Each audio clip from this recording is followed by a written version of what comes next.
Back to tonight's big story now. We talk a lot about COVID-19, the case numbers, how many people are hospitalized, how many people have died. Now, we've heard some of you who say we're making a bigger deal out of it than it is, and that something like 98% of people who get the coronavirus survive. So tonight, we're digging into that. We'll verify the survival rate. We're also talking with survivors about what they experienced and how long it lasted. And we'll share a study focused on figuring out the long-term effects for those survivors. This is my kids right here going down into the window well so that they can talk to their daddy. Last March, this was Sean Steffen's painful reality. Daddy. Confined to the basement with COVID-19 for 3 weeks, separated from his young boys. Talk to him. Hi. And wife Heather. Breaks my heart because they miss Sean so much. Sean had the classic symptoms. Oh, the shakes. Body aches, extreme fatigue, a loss of taste and smell, and trouble breathing too. Oh my God, just walk into the bathroom was just... 7 months later, how you feeling?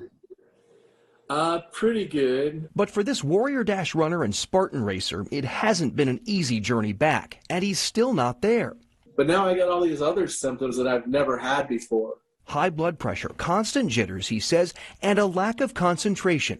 I call it foggy brain because I'll go to the refrigerator and forget what it is I'm there for.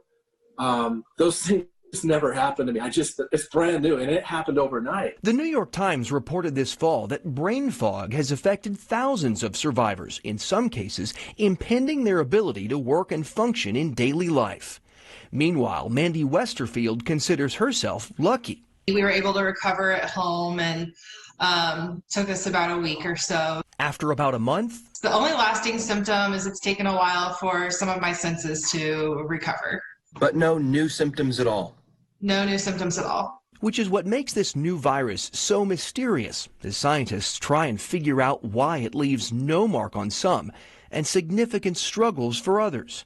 Sean Steffen says while it's true almost everyone who gets COVID survives. Yeah, that's great. But even the survivors are surviving with something else. A new battle to try and conquer.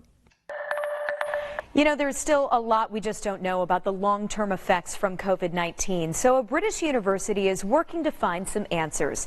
It's recruited 10,000 survivors to determine why some people recover more quickly than others, why some patients develop other health problems later on, which treatments were most helpful, and how we can better take care of patients once they leave the hospital. That study expected to take about a year and a half to finish.